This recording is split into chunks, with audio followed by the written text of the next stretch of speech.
예, 욥기 38장 39절입니다. 네가 사자를 위하여 먹이를 사냥하겠느냐? 젊은 사자의 식욕을 채우겠느냐? 그것들이 굴에 엎드리며 숲에 앉아 숨어 기다리느니라.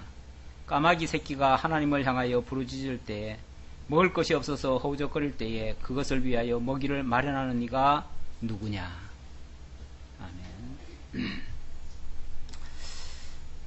예, 32장부터가 여호와의 권능 선포인데요. 엘리후를 통해서 먼저 한번 선포해 주고 그 다음 여호와께서 직접 선포해 주시는데 신문의 방식으로 선포를 해 줍니다. 다시 말하면 하나님이 욥을 마치 신문하듯이 질문을 던지고 그의 답변을 요구하심으로써 당신의 능력을 선포한다는 거죠.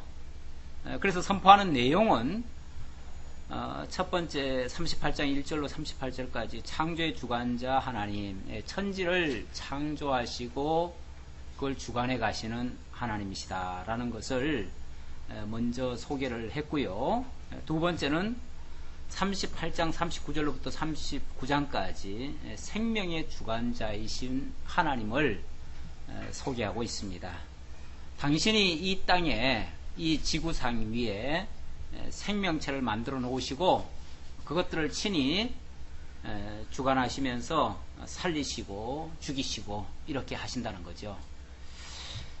자, 첫 번째 등장하는 것은 사자의 먹이와 까마귀 새끼를 위하여 먹이를 주는 자가 누구냐 그랬는데 사자와 까마귀를 이제 소개하면서 이야기를 하고 있습니다. 이 사자는요, 우리가 흔히 동물의 왕이라고 그러죠. 동물의 왕입니다.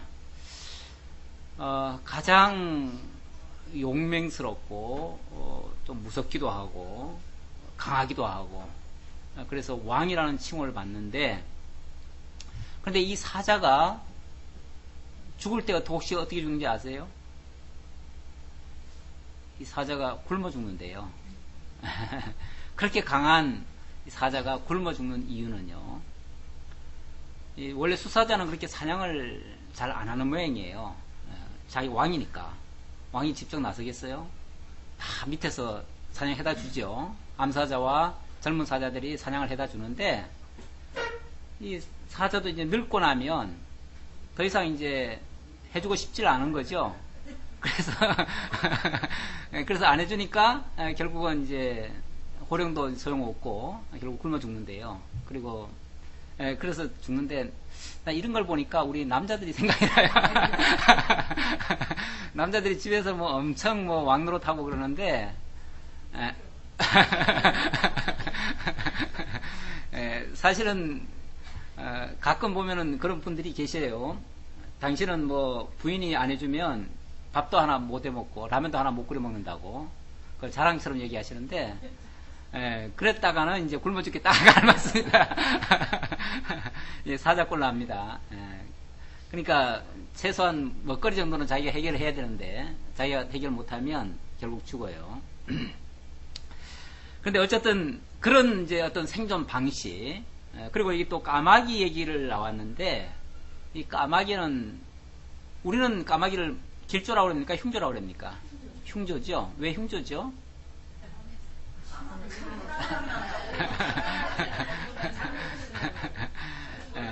근데 사실은 이 까마귀야말로 새 중에서 가장 지혜로운 새래요. 가장 지혜로운 새고 가장 인간으로 말하면 효성이 아주 지극하고, 그래서 예로부터 우리가 삼조고 그러잖아요. 옛날에 옛날 우리 당군 시절 때부터 우리 국기로 사용하던 게 삼조고인데, 삼조고가 그게 까마귀예요. 원래 세계적으로도 까마귀를 흉조라고 가는 얘가 별로 없는 모양이더라고요. 그러니까 이건 큰 오해라고 그래요. 사실은 까치가 이제 많은 해를 끼치는 것 같고, 깔마귀는 사실은 이제 좋은 새라고 그래요. 그리고 이게 얼마나 또 지혜로운지요. 새 중에서 어찌 보면은 뭐 가장 지혜로운 거는 저 뭐예요? 앵무새. 그게 앵무새가 가장 지혜롭다 그러고, 이 까마귀도 엄청 그 지혜가 있대요. 예. 그래서 이 까마귀가, 근데 이제 성경에도 사실은 까마귀가 꼭 좋은 동물로 나오는 건 아니에요. 예, 이제 그 비둘기하고 까마귀를 그 홍수 이후에 이게 내보내잖아요. 까마귀는 썩은 공기, 먹을 거 찾아가지고 그냥 떠나버리고, 이제 비둘기는 다시 돌아와서 좋은 소식을 전해줬다고 해서, 그래서 비둘기는 좋은 새, 까마귀는 나쁜 새, 이런 어떤 이미지가 나온 것 같은데, 우리가 우리 민족이 성경을 알았던 것 같아요. 옛날부터. 그래가지고 성경적인 사고가 꽤 많아요. 우리가. 그런데 사실은 이 까마귀가 굉장히 지혜롭대요.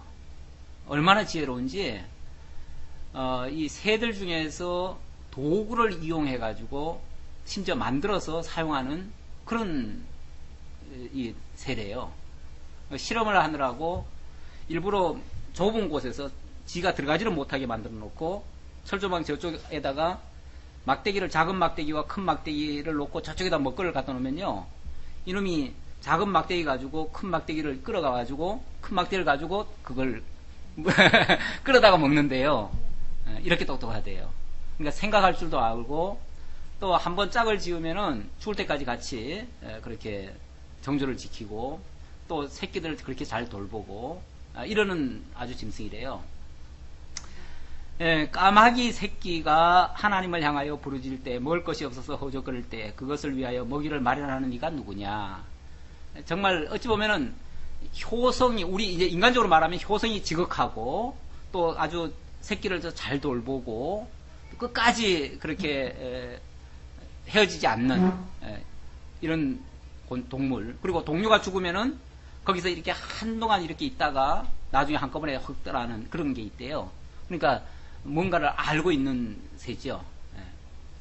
이런 것을 이렇게 지혜롭게 먹이를 갖다 주기도 하고 안 주기도 하고, 사자 같은 경우는 안 주고, 또 이거 까마귀는 그렇게 주고 끝까지 돌보고 이러는 것이 누가 그렇게 했느냐라고 질문을 했습니다.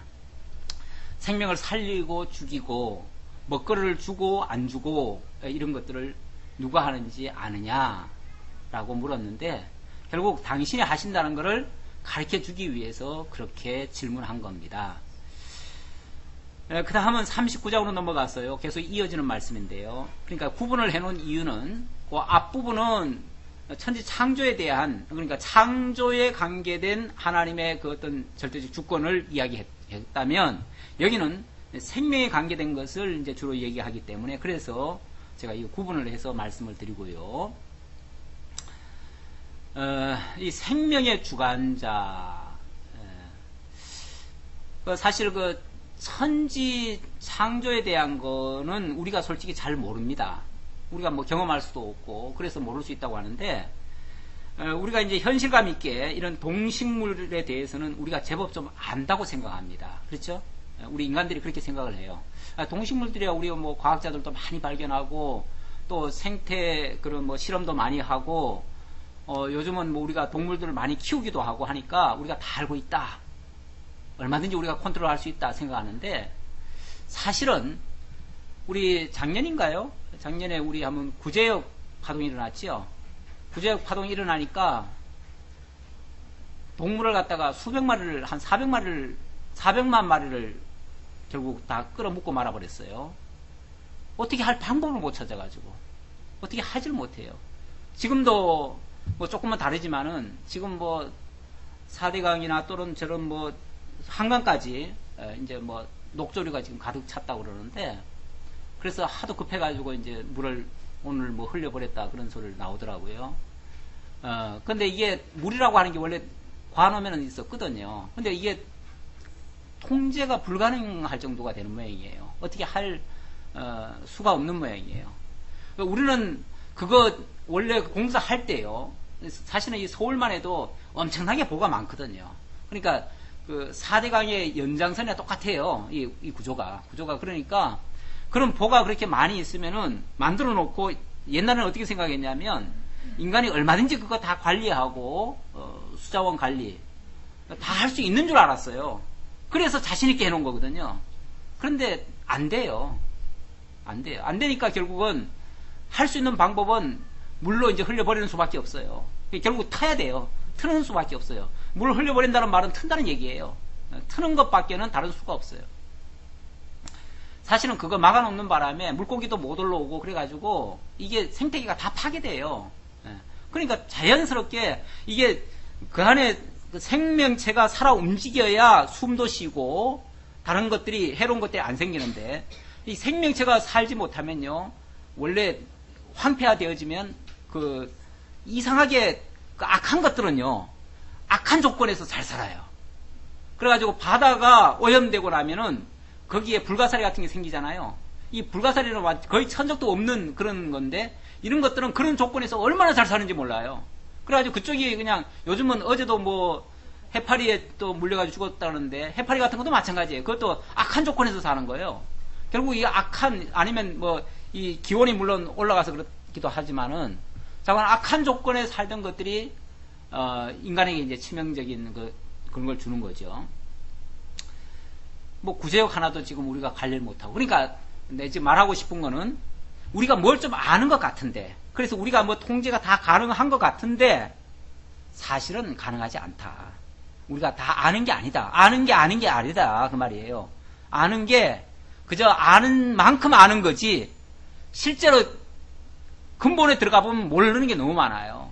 특히 생명에 대해서만큼은요 진짜 모릅니다. 의사들도 생명에 대해서만큼 자기네들이 최선을 다하지요. 최선을 다하는데 뭐라고 그러냐면은 결과는 신만이 아시죠. 이렇게 얘기해요. 뭐 노골적으로 하나님이라고 얘기하면 그렇고 그러니까 신만이 아시죠. 결과는 우리는 최선을 다했으니까 나머지는 맡긴다 이런 식이에요. 의사들도 그렇게 얘기를 해요. 그래서 가끔씩 보면 의료사고가 사실은 대단히 많이 납니다. 많이 나는데 그냥 법적으로 큰 문제 없으면 그냥 넘어가지요. 넘어가고 문제 있을 때만 가끔씩 이제 터지니까 그것만 사고인 줄 알지만 사실은 사고가 엄청나게 납니다. 그만큼 통제 불가능하다는 얘기예요. 그러니까 그 잘나고 훌륭하고 정말 죽기 아까운 사람들도 다 죽잖아요. 통제가 안 되니까 감당이 안 되니까 결국 그 생명에 대해서만큼은 인간이 어떻게 할 수가 없다. 여기 지금 사례들을 다 동물로 사례를 댔지만은 똑같지요, 뭐 인간도. 근데 이게 또 일률적이질 않아요. 일률적이지 않고 아주 매우 그 동물들을 지금 사례를 든 이유는 매 사례가 다 달라요.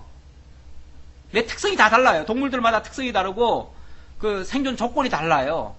그러다 보니까 그런 것들을 이렇게 다양하게 다르게 할 수가 있냐 그 말이에요. 인간 같으면은 인간들 생각으로만 할 것 같으면 다 똑같이 만들죠. 인간은 원래 뭐 뭘 만들어도 다 똑같이 만들잖아요. 기준을 딱 세워놓고 그 기준에 다 맞추려고 그러잖아요. 그러는데 그 하나님이 만들어 놓은 이 만물들은요, 이 동식물들은 그렇지 않습니다. 일괄적이질 않아요. 똑같질 않아요. 조건이 다 틀려요. 그러니까 악한 조건이 생기면 그 악한 조건에 맞는 생명체가 또 있어요. 그러니까 이렇게 기후가 나쁘고 뭐 온도가 높아가고 뭐 하니까 이제 다 망했다 싶은데 다 망한 것 같은데 또 그것 때문에 또 흥하는 게 있어요. 이건 전혀 예상 못했던 부분이에요. 사실은 인간으로서는 예상 못했던 부분인데 오히려 그것 때문에 더 잘 되는 게 있다니까요. 그래서 그걸 어떻게 해하려고 하면 또 다른 데가 또 다른 부작용이 또 나오고 그래요. 그래서 결국은 인간이 손을 못 쓰는 손을 들 수밖에 없는 그런 상황에 처해지게 되는데 39장 1절로 4절에 보니까 여기서는 산염소가 산에 있는 염소가 새끼를 치고 암사슴이 새끼 낳는 것을 네가 아느냐 이렇게 물었습니다. 이것도 아마 아주 그냥 평범하지 않기 때문에 이렇게 말을 했을 거예요. 그렇죠? 우리가 뭐 산염소가 어떤 특징을 가지고 있는지 정확히는 모릅니다. 우리나라에도 산염소가 옛날에 한동안 없어졌다가 최근에 그게 또 다시 생겼어요. 그러니까 이제 조건이 아주 안 좋아서 살 수 없다가 이제 조건이 살림이 우거지고 이러다 보니까 지금은 이제 다시 우리나라에 와서 살게 되는데 이게 참 신기한가 봐요. 산염소의 그 특징이 굉장히 빠르기도 하고 정말 사람이 잘 모르는 사이에 새끼를 낳고 기르고 또 번식하는 걸 보면 그런 것을 네가 아느냐라고 물었는데, 물론 뭐 과학적으로 안다라고 얘기할 수도 있겠죠. 뭐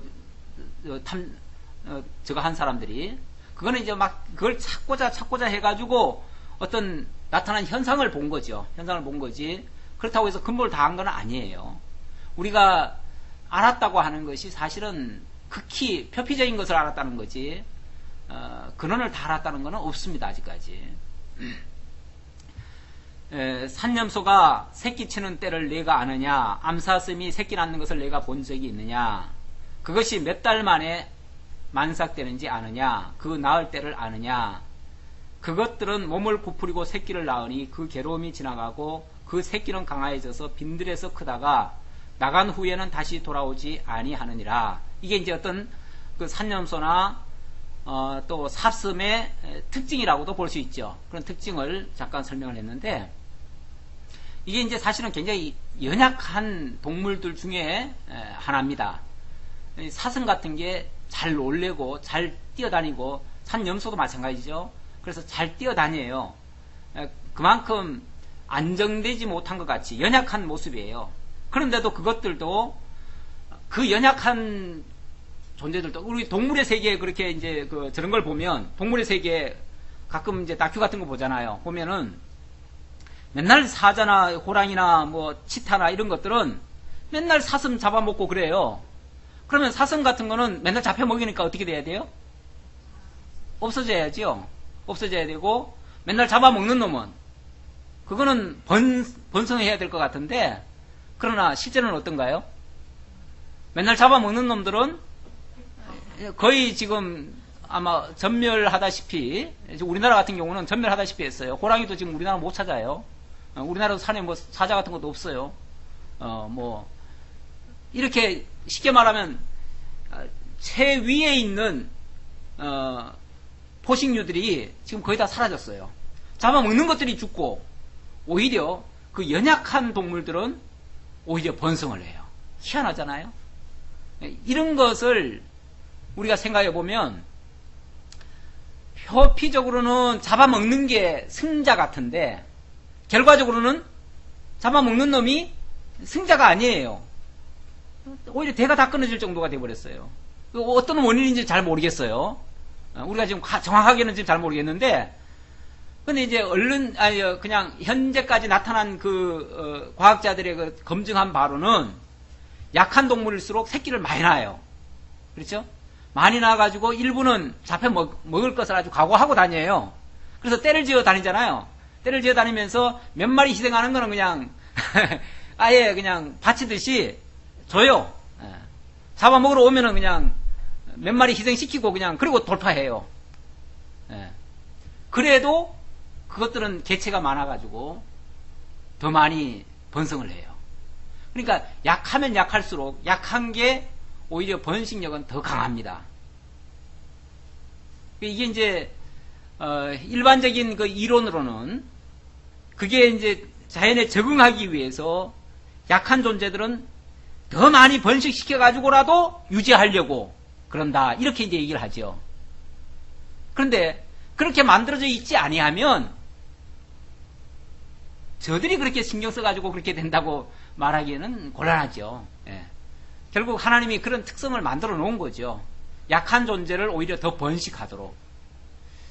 어찌 보면 좀 거꾸로 되는 것 같아요. 우리 인간의 생각과는 거꾸로 되어지는 모습이라는 거죠. 그걸 통해서 일반적인 생각대로 되어지는 세계가 아니라 결국 하나님의 간섭으로 되어지는 세계임을 보여주는 그런 하나의 섭리라고도 볼 수 있습니다. 자, 이런 것도 하나의 특징으로 이제 설명을 했고, 그 다음에는 5절로 12절에서는 들나귀와 들소 이런 것들을 자유롭게 뛰어다니게 한 자가 누군지 아느냐. 들나귀, 들소, 이게 아주 가장 어떻게 보면은 대표적으로 아주 자유롭게 살아가는 존재인 것처럼 표현이 되고 있습니다. 누가 들나귀를 놓아 자유하게 하였느냐? 누가 빠른 나귀에 매인 것을 풀었느냐? 내가 들로 그 집을 짠 땅으로 그의 사는 처소를 삼았느니라. 여기 내가 그렇게 했다, 하나님이 이제 답을 가르쳐 주는 거죠. 누가 그렇게 했느냐라고 물어놓고는 내가 그렇게 했다. 들나귀는 성읍에 짓거리는 것을 업신여기니 어거하는 자의 지르는 소리가 그것에게 들리지 아니하며, 이 말은 성읍에 짓거리는 것을 업신여겼다. 그 말은 사람에게 조정 안 받는다 그 말이에요. 성읍에는 사람이 살잖아요. 성읍에 다른 게 사는 게 아니에요. 성읍은 사람이 사는 곳이에요. 사람이 만들어 놓은 성읍이니까. 그런 곳에는 들나귀가 안 살아요. 들나귀가 말을 들을 이유가 없어요. 그러니까 사람한테 조정 안 받는다 그 소리예요. 사람의 영역이 전혀 미치지 않는 그런 동물들, 이런 얘기죠. 초장이 된 산으로 두루 다니며 여러 가지 푸른 것을 찾느니라. 마음껏 뛰놀면서 마음껏 푸른 초장에서 그렇게 먹거리 먹으면서 살아간다. 우리는 왜 그러잖아요. 요즘도 뭐 동물들이 가끔씩 이렇게 땅으로 내려와 가지고 마을에 막 진입해 가지고 그래서 가서 막 잡기도 하고 그러잖아요. 그러니까 산에 뭐 먹거리가 없어서 그렇다. 그러니까 그것들을 안 내려오게 하려면 먹거리를 갖다 줘야 된다. 그래가지고 먹거리를 갖다 주고 동물을 보호한다고 그렇게 이제 말씀하시는 분들이 있어요. 그러니까 동물을 보호해야 된다. 동물을 보호하지 않으면 그 동물들이 인가에 내려와가지고 사람을 해친다. 근데 사실은 어떻지요? 사실은 그 산은 동물들이 살도록 내버려 두면 동물들이 내려올 이유가 있겠어요? 근데 그 산을 갖다가 개발을 해놔가지고 산에다가 그냥 온통 사람들이 들어가서 사니까 산에 동물들이 살 장소가 없는 거예요. 산 골짝골짝마다 보니까 지난번에 한번 우리 저기 그 고석정 갔다가 오면서 일부러 이제 다른 혹시 좋은 장소 또 있을까 해가지고 일부러 다른 산 쪽으로 이렇게 돌아왔거든요. 산 골짜기로 이렇게 돌아와 봤어요. 그랬더니 세상에 골짝골짝마다 어쩌면 그렇게도 많은 집들을 지어놓고 거기에 관광지가 돼가지고 골짜기마다 다 그래요. 골짜기마다 온전한 데가 없어. 서울 시내에는.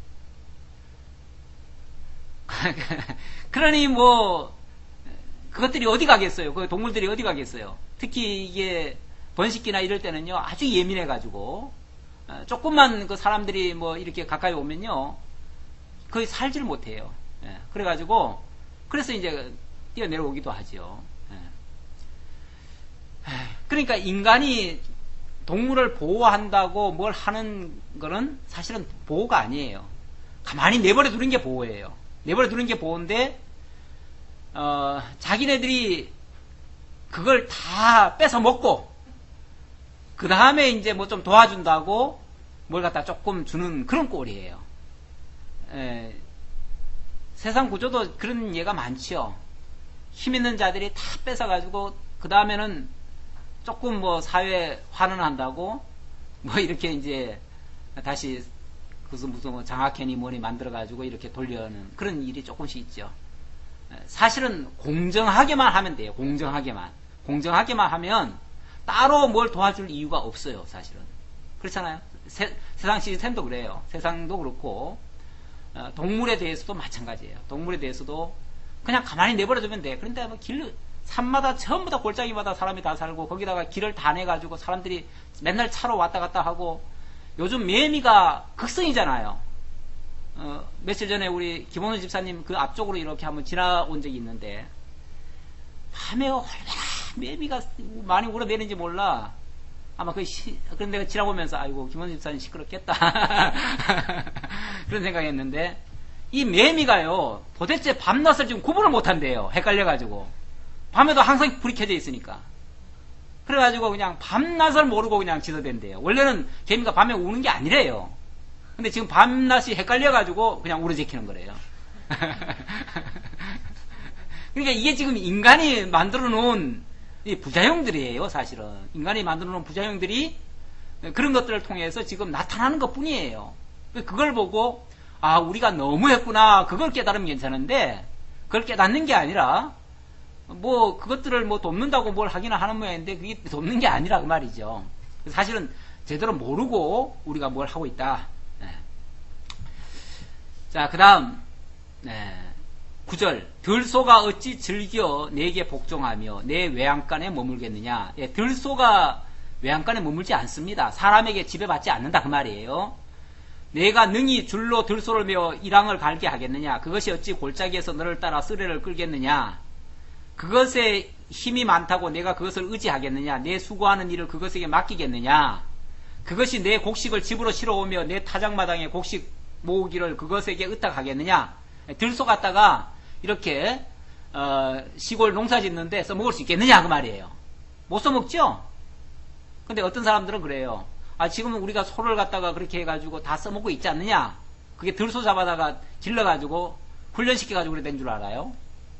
근데 아니에요. 들소는 들소고 집소는 집소지. 하나님이 참 종류대로 다 구별해가지고 어떤 놈은 순종하게 만들어 놨고, 소라도 들소는 말을 안 듣게 만들어 놨고, 집소는 말을 듣게 만들어 놨어요. 그러니까 우리가 비슷하니까 같은 소인 줄 아는데 같은 소가 아니라니까. 하나는 집소고 하나는 들소예요. 하나님이 가축으로도 만들어 놓고 저렇게 들에 동물로도 만들어 놓고 그렇게 해놓은 거예요. 가축도 하나님이 따로 만들어주신 거예요. 그래서 그 가축은 하나님께서 그런 용도로 쓰도록 순종하도록 만들어 놓은 거예요. 인간이 하나님께서 만들어 놓은 걸 가지고 사실은 사용하면서 마치 자기네들이 다 그렇게 한 줄로 착각을 하고 있는 거죠. 하나님이 해놓은 것을 우리가 바꿔서 쓰는 게 아니에요. 하나님이 그렇게 해놓은 걸 갖다가 우리가 이용하는 것 뿐이에요. 그 다음 13절로 18절까지 타조가 무정하게 알을 낳아버려도 강하게 자라는 이유를 아느냐 그랬습니다. 이 타조라고 하는 짐승이 뭐길래 이런 말을 했을까 싶어가지고 제가 좀 사전을 좀 찾아봤는데요. 타조는 즐거이 그 날개를 친다마는 그 깃과 털이 인자를 베푸느냐? 그것이 알을 땅에 버려두어 모래에서 더워지게 하고 발에 깨어질 것이나 들짐승에게 밟힐 것을 생각지 아니하고 그 새끼에게 무정함이 제 새끼가 아닌 것처럼 하여 그 구로한 것이 헛되게 될지라도 개념치 아니하나니. 이는 하나님 내가 지혜를 풍부하지 아니하고 총명을 주지 아니함이니라. 하나님이 그렇게 했대요. 이게 참 독특한 또 동물인가 봐요. 이 타조를 조금 찾아봤더니요. 이 타조가 알을 낳는데 알이 막 한 10개 정도 이렇게 나는 모양인데 10개에서 뭐 많이는 한 20개 낳는데 사람이 일부러 그 알을 없애면은 한 40개까지도 낳는데요. 그런데 안 그러면 보통은 뭐 한 10개에서 20개 정도 낳는데 이거를 그냥 낳아놓고는 내버려 둔다는 거죠. 안 품는다는 거죠. 내버려 두는데 이게 알 한 개가요 한 1.5kg 내지 2kg까지 갑니다. 그렇게 커요. 크고 또 얼마나 또 단단한지 몰라요. 웬만큼 집어던져가지고는 깨지지도 않아요. 그러니까 일반 계란 생각하면 안 돼요. 이거는 엄청나게 크고 무겁고 또 딱딱하고 견고해요. 웬만해서는 이게 이제 뭐 깨지는 그런 게 아니에요. 그러니까 막 굴려도 괜찮지요. 그러니까 저 모래사장 같은데 아마 좀 따뜻한데 그냥 아니면 습한 곳 약간 습도 있어야 되는 모양이더라고요. 그런데다가 이 구덩이만 파놓고는 그냥 거기다 그냥 놔놓는 모양이에요. 그러면 지가 얼마 후에 알아서 그냥 까요. 알아서 까고 알아서 지가 또 살아. 근데 1년만 되면 이놈이 한 100kg 정도로 커. 1년만 되면 한 100kg 정도로 커가지고 그놈이 한 6, 70년을 살아요. 6, 70년을 한 130kg에서 한 180kg 그 정도까지 이렇게 자라간다 그러더라고요. 그러니까 이미 1년 만에 다 크는 거야. 그냥 다 커가지고 다 어른 행세하고 지 마음대로 다 살아요. 그러니까 이렇게 강하니까 내버려둬도 돼요. 하기야 그 시골에서 그 소 새끼 낳는 거를 이렇게 봤는데요. 소는 새끼를 낳으면 30분? 아니, 한 2, 3분? 2, 3분만 지나면은 이놈이 벌떡 일어납니다. 그래가지고, 그냥 그, 어미가 이렇게 이제 뭐 이렇게 묻은 거 있죠? 그런 것만 다 이렇게 훑어주면은, 지가 막 뛰어다녀버려요. 얼마나 씩씩한지 몰라요. 그냥 막 뛰어다녀요. 막 깡충깡충 뛰어다녀요. 그러니까 이 동물들은요, 그러니까 누가 안 돌봐도 지가 스스로 다 살게끔 만들어 놨어요. 유독 약한 것이 뭐죠? 사람만 유독 약해요. 물론 뭐 다른 동물들 중에 또 약한 것들이 있긴 있어요. 그 약한 것들이 있는데 유독 이 인간이 제일 약해요. 제일 약해가지고 인간은 태어나면서부터 자관 많은 사람의 도움이 없이는 이게 살아갈 수가 없어. 뭐 잠시라도 이 눈만 돌려도 그냥 숨 못 쉬어서 죽잖아요. 질식해서. 엎드려 놓고 재우다가 그냥 자고 일어나니까 옆에 죽어 있는 애들도 있잖아요. 그러니까 이게 왜냐하면 엄마들이 경험이 없어가지고 그냥 뭐 애가 어떤지를 잘 모르죠. 그냥 지 피곤하니까 그냥 누워 있다가 일어나 보니까 그냥 죽어 있는 애가 많아요. 그러니까 그만큼 예민해요. 그만큼 약해요. 그게 인간이에요. 또 잘하는 것도 얼마나 더디 잘합니까? 아까 타조는 1년 만에 다 자라는 것처럼 얘기했는데, 그래가지고 뭐 거의 6, 70년, 거의 인간 수명만큼 사는데, 이거는 뭐, 인간은 뭐, 10살, 20살, 지금 10살도, 20세 미만은 다 미성년이라고 그러죠. 미성년자라서 어떻게 해야 됩니까? 보호의 대상이 돼요. 스스로는 못 살아갈 정도가 돼버려요. 아니, 애들은 자기들 딴에는 다 큰 줄 알아. 근데 자기들 딴에는 다 큰 줄 알지만 사실은 세상 나가보면 아직까지 살기 어렵습니다. 그만큼 약한 존재예요. 그러니까 이게 자라도 다 자란 것 같지를 않고 끊임없이 보호를 해줘야 되는 대상, 끊임없이 교육받아야 되는 대상. 그 대신 그렇게 약하고 그러다 보니까 어떻게 되죠? 또 더 지혜로워요. 그래서 인간만큼 지혜로운 자가 없잖아요. 그러니까 가장 약한 대신에 가장 지혜롭게 또 이렇게 만들어져요. 그러니까 그만큼 교육을 통해서 결국은 또 이렇게 지혜롭게 또 하시는 것 같아요. 그러니까 끊임없이 인간에게는 교육이라는 게 있잖아요. 태어나면서부터 자관 뭐 유치원부터 시작해가지고 유아원부터 시작해가지고 뭐 자라서까지 나중에는 뭐 자라고 어른 돼서도 뭐 연구원이니 뭐니 또 뭐 배우고 그러잖아요. 끊임없이 배우잖아요.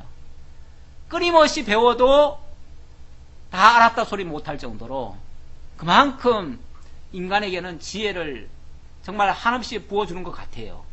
도대체 어디까지 가는지 모르겠어요. 지금 과학자들이 얘기하는 거 보면 그 지혜의 그 무한함이 지금 뭐 한없이 가는 것 같아요. 그러다 보니까 또 착각을 해, 인간이. 그렇게 많은 것을 알다 보니까 모든 걸 다 한 것처럼 또 착각을 해. 그래가지고 가끔씩 이상한 소리를 또 하지요. 그제도 올림픽에서 우사인 볼트가 딱 그 200m 결선에 가가지고 승리를 딱 하고 나니까 기자회견 딱 하는데 뭐라고 그러냐면 내가 최고다. 나는 전설이다. 나는 위대하다. 이렇게 말하더라고요. 아, 자기는 위대하대요. 자기는 전설이고 자기는 영웅이라는 거예요. 인간이 이게 조금만 뭘 해주면은 자고하기가 아주 하늘을 쳐요. 하늘까지 다 하려고 그래요. 사실은 그 자마이카 선수들은 특징이 보통 이런 뭐 아시아나 이런 유럽 사람들과는 이 골격도 다르고요. 이 몸의 구조가 달라요. 다시 말하면 빨리 다른지를 치르기에 좋게끔 만들어져 있어요. 그러니까 그런 은사가 이미 태어나면서부터 만들어져 있어요. 그 집게 아니거든요. 그런 은사가 하나님께로부터 사실은 부여된 거예요. 그러면 그게 굉장히 지금 아주 탁월한 그런 걸 지금 받고 태어난 사람 아닙니까? 그러면 감사해야지요. 그렇잖아요? 감사하고 나에게 이런 재능과 이런 어떤 신체적 조건을 주신 하나님께 감사한다. 이렇게 말하면 안 되나요? 그런데 뭐라 그러냐면 나는 위대하다는 거예요. 내가 전설이라는 거예요. 아니 그 뭐 다른질 좀 한다고. 그게 다른질이야. 타조가 제일 빨라요. 타조는요 한 발걸음이 3.5m 내지 4m를 간대요. 한 번 뛰는데.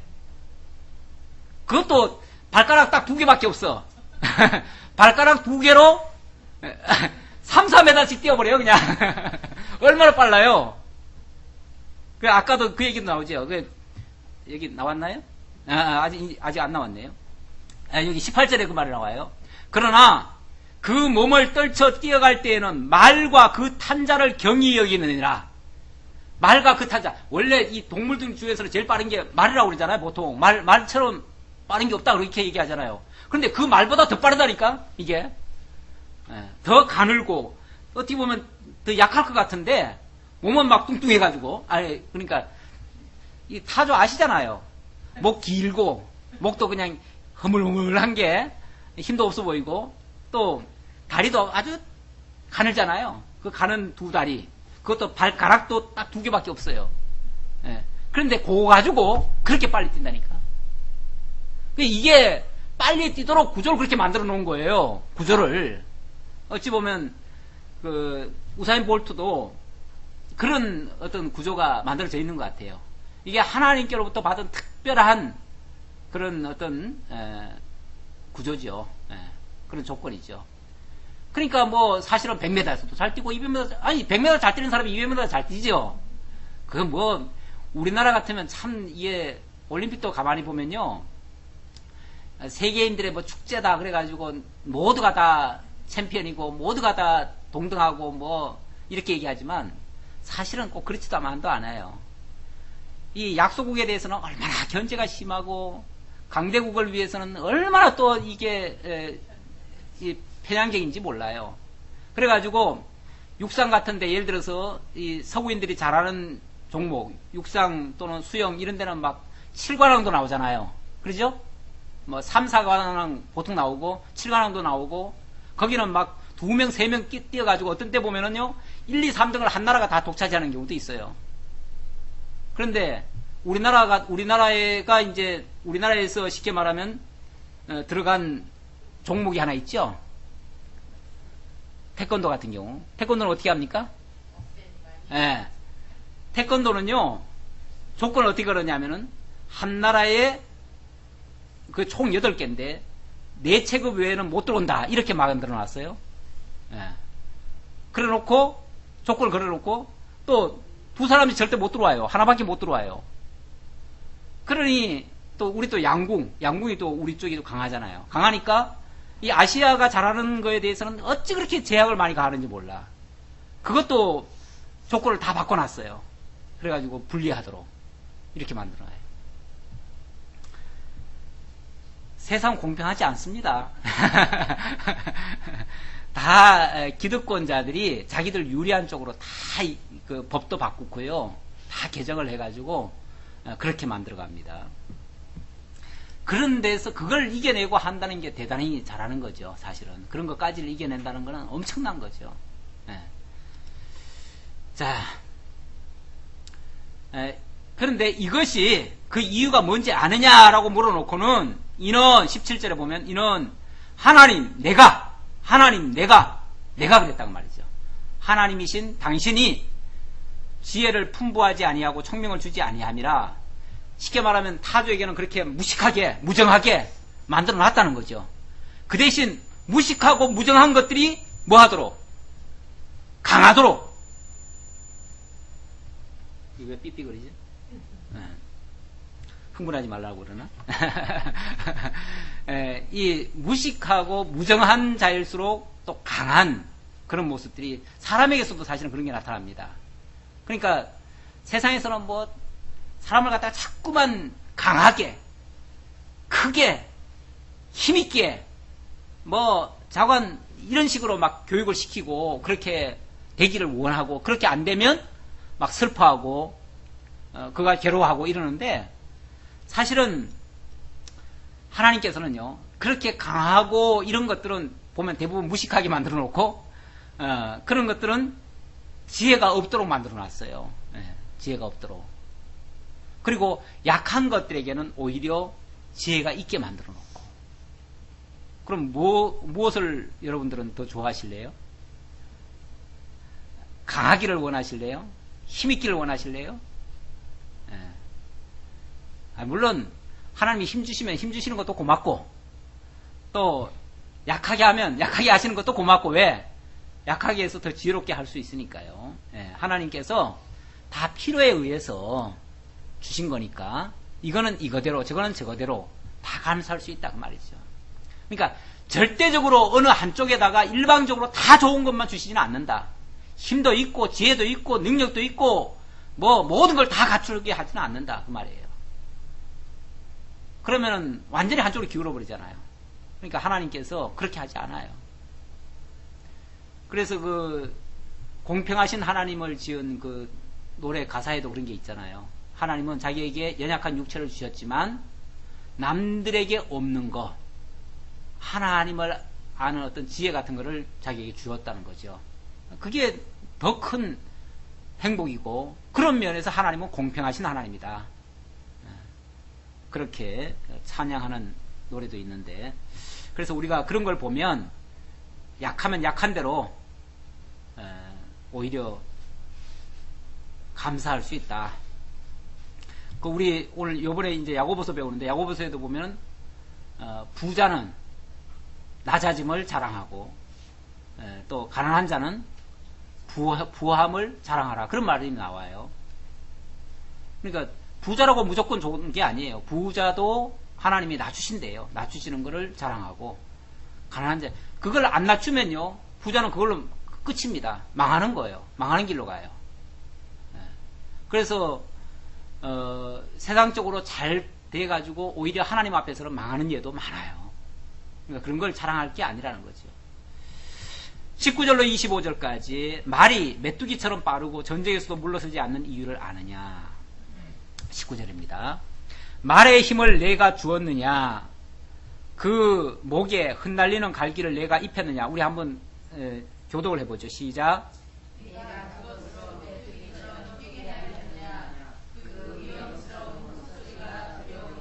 그것이 골짜기에서 허위고 힘있음을 기뻐하며 앞으로 나아가서 군사들을 맞대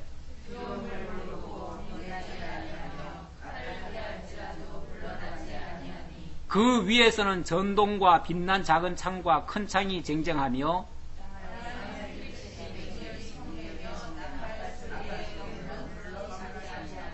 나팔 소리 나는 대로 소소히 울며 멀리서 싸움 냄새를 맡고 장관의 호령과 떠드는 소리를 듣느니라. 거기까지. 자, 말의 힘을 내가 주었느냐.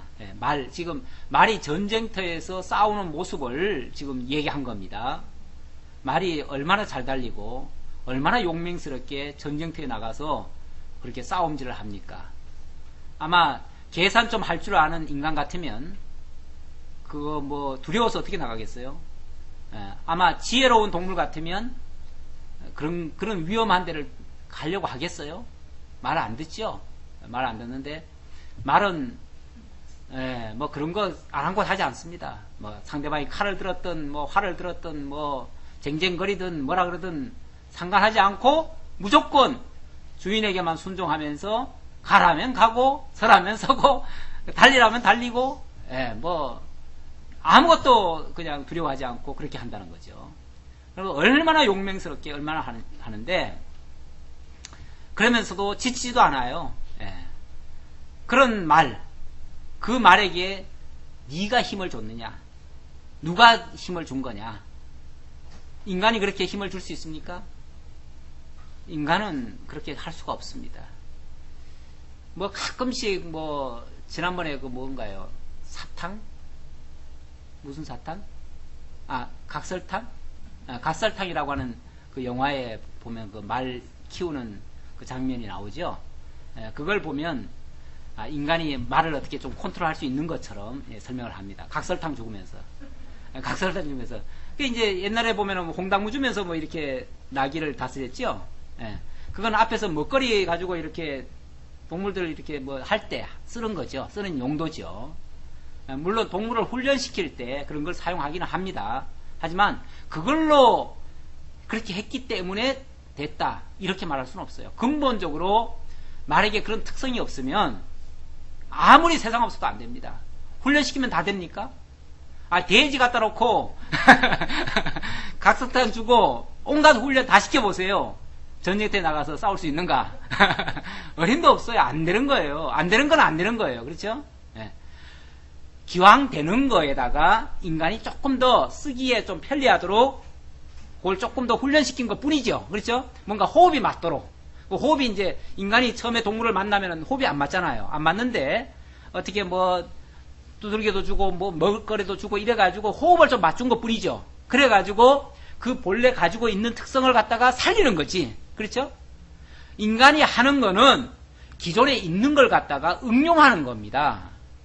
인간이 응용하는 거지 인간이 근본을 다 바꾸는 게 아니에요. 우리가 이 세상에 자연에 있는 모든 것들을 우리가 뭐 자연을 지배하는 것 같지만 사실은 지배하는 게 아니고 자연의 어떤 특성을 일부 이용을 하는 거예요. 응용하고 이용하고. 그러면서 마치 자연을 다 다스린다고 말을 하면 아주 오만불손한 거죠. 아주 이거는 무례한 거죠. 무례한 거죠. 신을 부정하는 행위죠. 그러니까 이런 것들을 네가 주었느냐, 네가 했느냐. 인간들은 이 말은 내가 다스렸는데요, 내가 했는데요 이렇게 말할 수 있지만 아니라는 거죠. 네가 한 게 아니라는 거죠. 하나님이 그런 특성을 주어서 그것들로 그렇게 훈련시킨 거다. 26절로 30절까지 매와 독수리가 높은 곳에서 멀리 보고 피를 빠는 이유를 아느냐.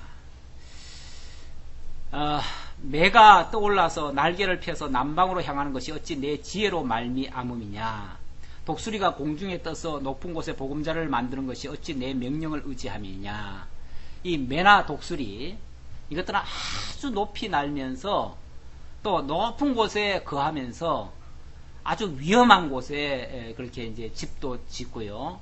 그런 곳에 살면서 아주 뭐 사냥을 할 때 보면 참 멀리서도 개미새끼까지도 다 본대요.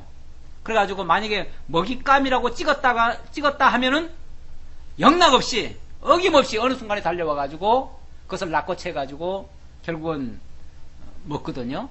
그리고 그걸 가지고 아예 새끼 때부터 피맛을 보이는 모양이에요. 그래서 피를 빨게 한다고 지금 본문에 그렇게 나와 있는데 새끼들에게까지 아주 피의 맛을 보여가지고 어려서부터 아주 피를 좋아하도록. 그러니까 그것들은 이제 맨날 그렇게 이제 잡아가지고 피를 뽑아 먹도록 그렇게 하죠. 아주 무서운 이제 그런 새죠. 새 중에 제일 무서운 새죠.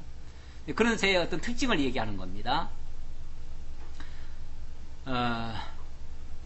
28절 그것이 낭떠러지에 집을 지으며 뾰족한 바위 끝이나 험준한 데 거하며 거기서 움킬 만한 것을 살피나니 그 눈이 멀리 보며, 그러니까 멀리서 이렇게 먹거리를 이제 내려다보면서 움킬 것을 살핀다는 거죠.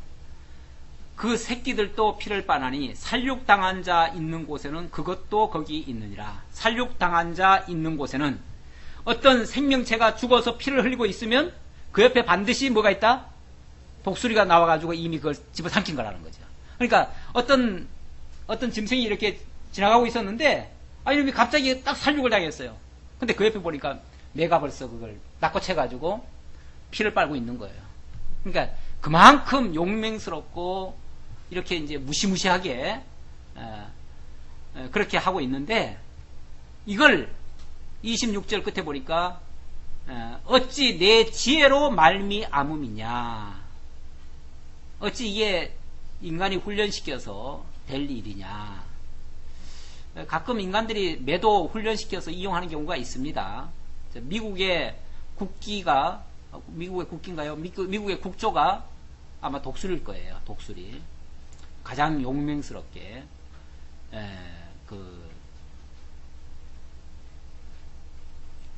정복해가는 그런 모습. 아마 그걸 아마 꿈꿨던 것 같아요. 지금도 끊임없이 시리아도 이번에 아마 정복을 시킬 거예요. 세계 그 전쟁이 있는 곳에 꼭 보면 미국이 있어요. 이 살육당한 자 곁에 뭐가 있어요? 독수리가 있듯이 전쟁이 있는 곳에 보면은 꼭 미국이 뒤에 보면 꼭 있어요. 뭐 꼭 그런 건 아니지만 이 세상에 그런 어떤 정복도 어찌 보면 세상의 모습이 다 그런 거 아니에요? 약육강식 같은 모습 아니에요? 그래서 힘 있는 자는 끊임없이 집어삼키려고 하잖아요. 중국도 보세요. 중국도 사실 지금 땅덩어리가 얼마나 큽니까? 또 사람은 또 얼마나 많습니까? 13억이에요. 13억. 이게 전 세계에 뭐 4분의 1인가 5분의 1인가 뭐 있는 모양인데, 그 정도로 많은 인구면, 이제는 뭐 조그만 섬 같은 거는 놔둬도 되지 않나요? 그런데 세상에 그 필리핀 연안에 있는 그 조그만 섬들이나 심지어 우리나라 이어도까지도 장인의 거래요. 또 일본도 사실은 물론 자기는 거기는 좀 불안한 땅이긴 하지만은 끈질기게 우리 독도 물고 늘어지잖아요. 예. 독도는 우리 땅이라고 그랬다가 금메달 박탈까지 됐어요. 아니, 동메달. 우리 그거 독도는 우리 땅 그거 들고 있던 애는. 이게 국제적으로는 굉장히 이게 민감한 얘기거든요. 근데 사실은 우리 땅을 우리 땅이라고 그러는데 뭐 문제가 되나? 근데 국제적으로는 또 안 그래요. 예. 국제적으로는 이 정치가 스포츠에 들어오면은 무조건 퇴출이에요. 무조건 퇴출이기 때문에, 예. 그거는 그렇게 하면, 예. 근데 그 말도 사실 틀린 말이에요. 독도는 한국 땅이다 그래야지. 독도는 우리 땅이다 그러면은 일본도 독도는 우리 땅이라고 그래요. 그렇잖아요? 우리라는 말은 특정하지 않는 말이에요. 예. 특정하지 않은 말이기 때문에 그렇게 말하면 안 되는데, 그건 쓸데없는 말이에요. 괜히 남의 감정만 자극해요. 근데 인간이요, 지금 한쪽에는 이겼잖아요. 한쪽엔 졌어요. 승자가 패자를 위해서 좀 이렇게 다독여주면 안 되나요? 승자가 좀 아량을 베풀면 안 되나요? 그런데 승자는 한없이 뭐 합니까? 하고 싶은 얘기를 다 하고 싶은 행동을 다 하려고 그러고요. 패자는 땅을 치고 울어야 돼요. 그건 너무 불쌍하지 않아요? 물론 우리나라니까 우리나라 편드시는 여러분들의 마음은 이해하지만 저도 물론 당연히 우리나라를 편들고 있지만 이건 이기적이죠. 사실은 이기적이죠. 엄청나게 이기적이죠. 사실은 엄밀하게 올림픽 정신에 의하면은 참가하는 데 의의가 있지 승리하는 데 의의가 있는 거 아니에요. 예?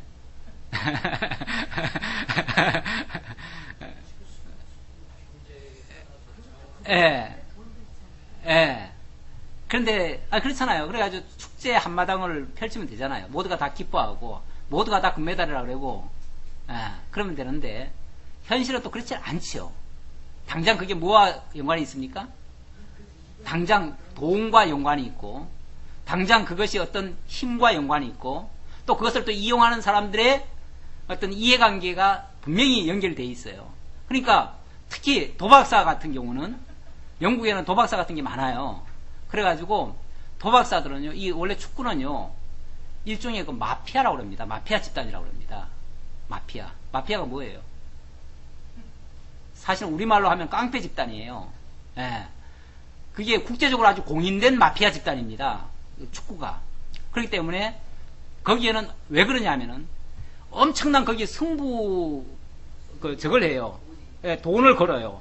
돈을 걸어가지고 예를 들어서 이번 같으면은 브라질이 이겨야 돼요. 브라질이 이겨야, 왜냐면 브라질에다 돈을 건 사람들이 제일 많거든. 근데 거기에 만약에 한국이 이겼다? 이거는 박살날 사람이 너무 많아요. 왜냐면 예상 못했던 사람이 올라와 버리면은, 그러면은 많은 사람들이 돈을 다 잃어요. 어떻게 해서든지 브라질이 이겨야 돼요. 또 브라질이 이겨야만이 흥행이 돼요. 그것뿐이 아니라 다른 쪽에도. 그러니까 알게 모르게 브라질 편을 들어요. 쉽게 말하면 힘 있는 자 편을 든다니까요. 이게 현실이에요. 이게 현실을 얘기하는 거예요. 내가 지금 현실과 우리 이상은 너무 달라요. 이상은 올림픽에 참가하는 그 자체가 다 축제예요. 다 금메달감이에요. 왜냐하면 각 나라에서 이미 다 1등 돼가지고 온 사람들 아닙니까? 1등 돼가지고 왔는데 뭐 더 이상 1등을 뭘 따질 거 뭐 있어. 1등끼리 한바탕 노는 거지. 그냥 노는 걸로 생각하면 되지. 즐기면 되지, 거기서. 우리 다 같이 축제로 하자. 온 세계가 화합을 위해서. 지금 원래 한다는 말은 뭐지요? 화합이잖아요. 5대양 6대주 같이 다 그림까지 다 얼게 나왔잖아요. 다 화합하자고. 그래 놓고는 얼마나 치열하게 경쟁합니까? 죽기 살기로 싸우는 거 아니에요? 이게 네가 안 죽으면 내가 죽어야 돼. 그러니까 내가 살기 위해서 네가 죽어야 돼. 이거는 그야말로 죽기 살기예요. 막 피를 흘려도 뭐 그게 문제가 아니에요. 그래서 숨이 넘어가도 일단 이기고 봐야 돼. 심지어는 그러니 부정을 해서라도 뭘 해야 돼요? 이기고 봐야 돼요. 그러니까 때때로는 아주 뭐 분명한 거는 못하겠지만 애매모호한 것들은 그냥 그쪽으로 넘어가는 거죠. 예. 편들어 주는 거죠. 그러니까 페널티킥 해줘야 되는데도 안 해주잖아요. 예. 자, 약간 빗나갔는데, 예. 우리는 세계인입니다. 우리는 하나님의 백성입니다. 그러니까 너무 우리나라에만 국한시켜가지고 애국주의로만 나갈 건 아니다. 지금 얘기가 약간 빗나간 것 같은데요. 지금 이 세상에 있는 모든 동식물, 모든 생명체에 대한 그 생명의 주관자는 하나님이시다. 너희들이 하는 거 아니다. 인간은 자기 몸 하나도 관리 못해요. 솔직히 말하면 잘 관리가 안 돼요. 그러니까 맨날 어디 의지합니까? 약 의지하고 의사 의지하고 남이 도와주지 않으면 인간은 살 수 없는 존재예요. 다른 동물들은요 스스로 다 살아요. 의지하는 동물들이 없어요. 그렇죠? 거의 없어요. 그런데 인간만은 의지하지 않고는 살 수가 없어요. 오죽하면 인간 인자가 이렇게 의지하는 그림이잖아요. 이렇게 기대는 그림 아니에요. 예. 이게 의지하지 않으면 살 수가 없는 존재로 만들어놔서 연약한 존재예요. 그러니까 그만큼 이거는 결국은 하나님을 의지하라는 거예요. 하나님을 깨닫고 하나님께 의지하라는 의미로 연약하게 만들어 놓고 부족하게 만들어 놓고 뭔가 못 깨닫도록 만들어 놓고 한계를 지어 놨어요. 그런데 자꾸 그 한계를 벗어나려고 덤벼요. 조금만 알고는 그냥 마치 자기가 다 한 것처럼 하나님 자리에까지 올라가려고 하는 이런 시도들을 해요. 생명도 마치 살리고 죽이고 생명 복제까지도 할 수 있다고 아주 큰 소리 치는 경우도 있어요. 그런데 아직까지 그런 거 없습니다. 아마 그런 흉내는 내요. 흉내는 틀림없이 냅니다. 옛날에도 흉내는 있었어요. 그런데 흉내 가지고는 사람을 미혹하는 데는 써먹지만 생명 살리는 데는 써먹지 못합니다. 그러니까 어떠한 기술, 어떠한 뭐 신비한 것이 나타났다고 해도 그거 가지고 우리를 살릴 수 있는 생명의 어떤 그런 역할을 하는 것은 없습니다. 우리는 전적으로 하나님께 달려 있어요.